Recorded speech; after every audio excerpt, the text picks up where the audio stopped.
Greetings, comrades. Hope this finds you well. I'm going to go over this pretty interesting article at the Gray Zone by Alex Rubenstein. Title is Billionaire Political Meddlers Billionaire Political Meddlers, Disinformation Agents launch Good Information Inc. to fight disinformation. The two billionaires in question are Reid Hoffman and George Soros. So they launched Good Information Inc. to be a, quote, public benefit corporation. And again, anytime anybody with that amount of wealth and power launches something for the public good, your little spider antennas, your spidey sense should go up. No, that's a bunch of bullshit. You're just doing it to launder your image and protect your class interests, whether it's this good information being launched by Hoffman or Soros, or whether it's, Jeff Bezos buying the Washington Post, and we can just go, down the line. There's, these people aren't doing it out of the public good or for the public interest or to promote, democracy or good information. It's all about protecting their class interest and laundering their image through these outlets, right? I believe that's Hoffman and that's Soros. We went through the title. Billionaire CIA linked. I like this, over operative, not instead of covert, right? George Soros teams up on a shady media venture with tech billionaire Reid Hoffman, who financed a Facebook disinfo operation that framed Russia for meddling in U.S. election. On Tuesday, billionaire Reid Hoffman and George Soros launched Good Information Inc., a public benefit corp to serve as a conduit for funds to newsrooms that cut through the echo chambers with fact-based information. Okay, so are they going to be funding outlets like the Gray Zone or, Mint Press News or Black Agenda Report or Common Dreams? A fucking course not, right? On its website, Good Information further describes itself as civic incubator aimed at fostering and financially backing projects that counter disinformation where it spreads by increasing the flow of good information online. But again, that's all bullshit and propaganda, because if that was true, then they would be funding outlets like the Gray Zone, Mint Press News, Black Agenda Report, these other, anti-imperialist voices that call out, lies and bullshit, both, internally here in the imperial core and outside of that. Vote, of course, isn't what this is going to be about. But more than merely provide an alternative to bad info through their own reporting, the company suggests that censorship is also on the menu. No, we don't need censorship. We believe there's an urgent need for regulation of social media platforms or websites. And then again, this would be promoting, outlets like theirs or these other legacy media corporations that all they do are, parrot State Department, talking points and uphold, capitalism, imperialism, white supremacy.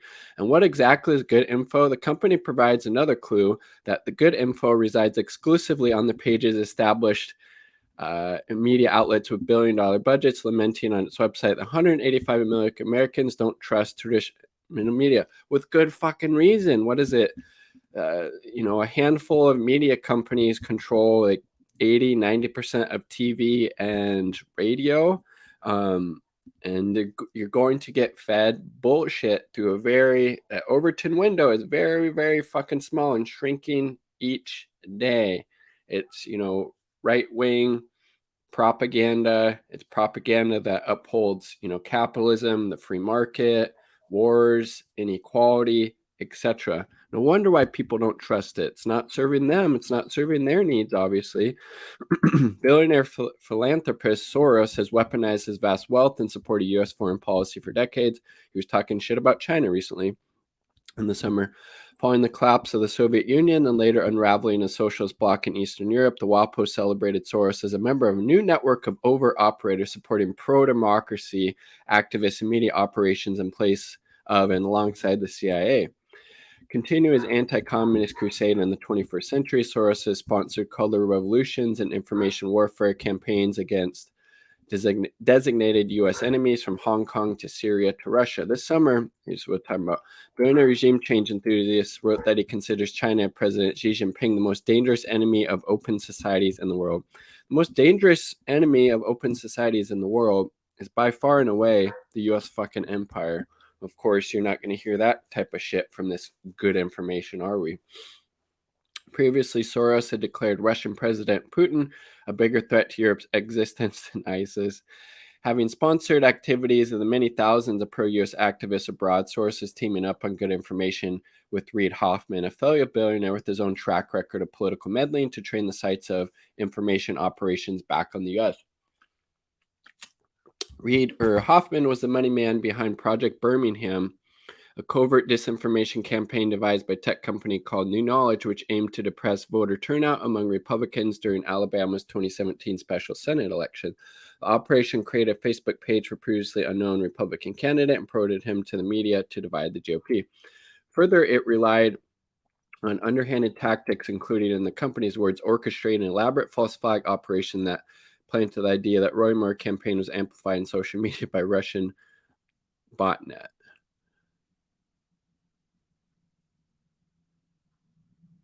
One leaked internal company document claimed that Project Birmingham's covert tactics moved enough votes to ensure victory for the Democratic candidate Doug Jones.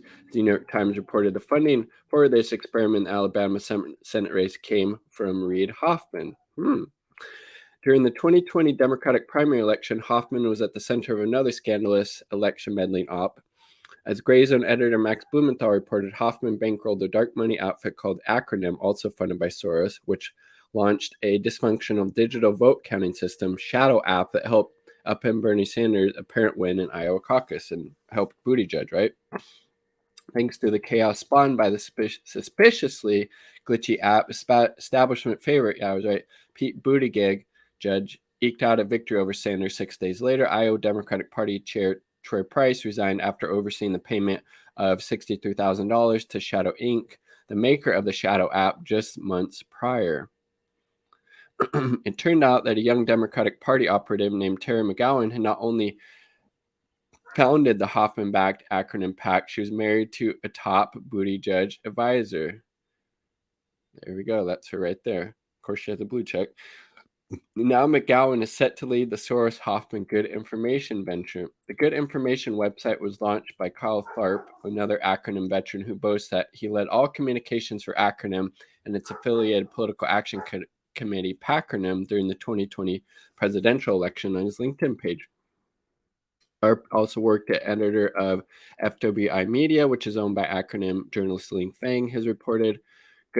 While the Good Information website was created in late February, McGowan is capitalizing the buzz surrounding the Facebook files leaked by Frances Haugen, a former Facebook employee exposed by this reporter as a pseudo whistleblower cultivated by a former CIA agent and attorney accusing of informing on his client for the FBI.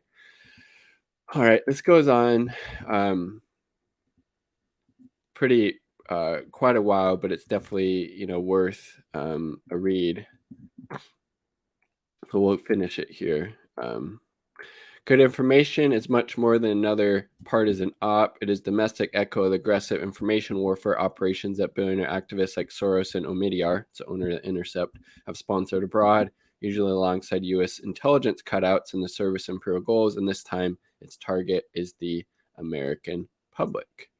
Boom. So there you go. I'll link that article down below. It's definitely worth giving it, a whole read, a whole once over. But yes, anytime these billionaires, whether it's Hoffman and Soros in this case or anybody else, is talking about promoting good information and combating disinformation, don't trust them. Don't trust them. They're doing it to serve their own class interests and that of the to launder their self-image and to uphold things like capitalism and imperialism, right? Like the video if you like the damn video, subscribe for my content, all part of the people. Quick shout out to the 2 Uber comrades supporting my channel and this content, Patreon, my partner, and Independent Left News. Definitely check out Independent Left News. Peace.